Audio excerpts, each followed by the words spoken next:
Bom, acho que duas coisas me chamaram muita atenção no A Prova no Enem.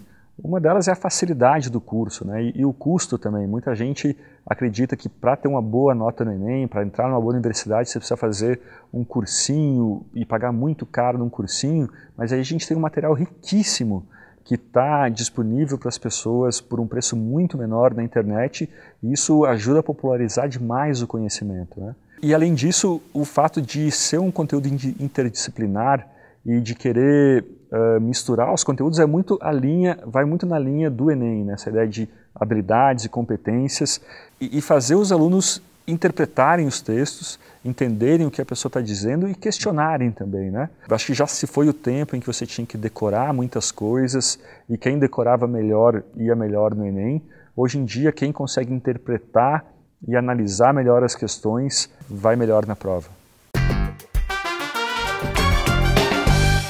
Dentro desse conteúdo assim interdisciplinar, eu acho que eu me encaixo muito bem, porque eu costumo misturar economia com história, às vezes falo um pouco de ciência também. Eu me interesso por muitos assuntos e tento mostrar para os leitores como eles são todos meio ligados, né? Como às vezes uma coisa explica a outra, como a biologia, por exemplo, explica um episódio histórico, que é a morte dos índios por doenças, quando os portugueses chegaram.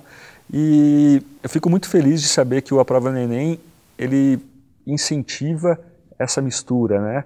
A gente costuma pensar, eu fui criado, eu fui educado pensando em disciplinas separadas, em gavetas separadas, história de um lado, ciência de outro, economia, matemática de outro, e o que a gente vê na vida real, e mesmo na prova do Enem, é tudo isso misturado. Irritar os professores de história é uma coisa que eu venho fazendo desde os meus primeiros livros, né? Os professores hoje em dia, acho que tem muito professor de história que ele é muito militante e muito dogmático. Ele tem aquelas ideias fixas e às vezes se abre pouco ao questionamento. Então, a minha ideia é claro que eu não quero arranjar confusão com ninguém, mas quero abrir o questionamento, né? Então a gente pega algumas questões que já caíram no Enem em 2010 e até em provas anteriores e fala, peraí, vamos discutir isso aqui, será que foi desse jeito mesmo? Será que a gente não pode ir um pouco além dessa verdade convencional, né? É isso que eu venho fazendo desde que escrevi os primeiros livros, né? Acho que esse é um pouco do segredo do sucesso dos livros, né? Eles venderam aí 1 milhão de exemplares, um pouco mais até, principalmente porque eu mostrei uma outra história para as pessoas, né? Mostrei uma história mais curiosa, menos esquemática, sem mocinhos e bandidos, ou então às vezes com o mocinho e bandido no mesmo personagem. E às vezes o que o aluno mais precisa não é tanto de conteúdo, mas é querer conhecer, né? É se entusiasmar por um conteúdo, ou então se questionar, né? E é justamente o que eu tento fazer no curso.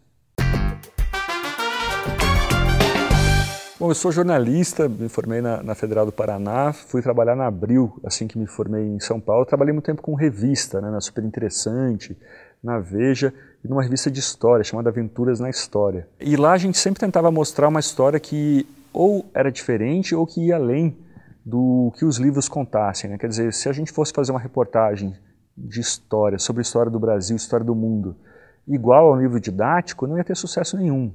Então tinha sempre que ter alguma coisa contra-intuitiva, né? Uma coisa pouco óbvia, uma coisa surpreendente sobre história. Aos poucos eu fui colecionando isso, colecionando casos polêmicos e histórias mal contadas ou não contadas sobre a história do mundo para fazer um livro.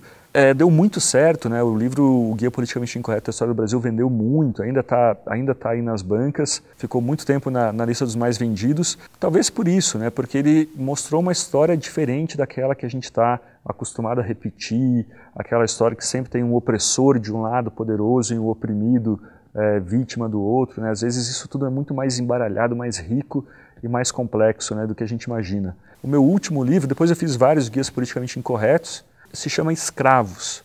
É só sobre histórias surpreendentes de escravos brasileiros.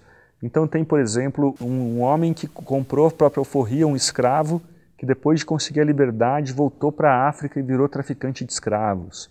Tem uma mulher que decidiu vender si própria como escrava, uma mulher livre que se vendeu como escrava. Tem diversos escravos que enriqueceram, né? Depois de comprar a alforria eles enriqueceram, que mostra na verdade uma história mais curiosa, mais bonita do que aquilo que a gente está imaginando, e talvez esse seja o sucesso dos livros e eu espero que também seja o sucesso do curso, numa prova do Enem. Para que estudar história? Muita gente se pergunta isso, poxa, mas por que eu preciso estudar tudo isso, né? É estranho porque história é uma coisa que às vezes ela é útil e inútil ao mesmo tempo, né? De fato, talvez a gente não precisasse estudar tantas coisas, mas a questão é que é interessante, é rico, é curioso a gente saber, né? Às vezes a gente comete na política, na economia, erros que já foram cometidos ali há décadas atrás ou ainda estão sendo cometidos em outros países e conhecê-los é a melhor forma de evitá-los, né? Além disso, a gente costuma se posicionar na política, né, ser a favor de um político ou de outro, baseado numa visão que a gente tem de história. Às vezes, essa visão ela é muito esquemática, muito dura, né? Sempre tem um personagem do bem, do mal, como eu já falei. Talvez dê mais maturidade para o jovem a gente analisar uma história de uma forma mais complexa, né? Com personagens mais mesclados, mais misturados. Isso é interessante não só para a vida profissional, né? Para a carreira das pessoas, mas para um sentido de vida, né? Para dar um sentido, para a gente tentar entender o que a gente está fazendo aqui, tudo que o ser humano já passou na Terra e o que a gente pode fazer para melhorar, né? Às vezes a gente não se dá conta da quantidade que existe de história em cada detalhe da nossa vida, né? Cada tecnologia, cada tecido, cada celular, aquilo é toda uma história de ideias, é todo um acúmulo de histórias e experiências e narrativas, e a gente também não se dá conta que a gente também está fazendo história. A nossa vida também faz história, também causa impacto no mundo.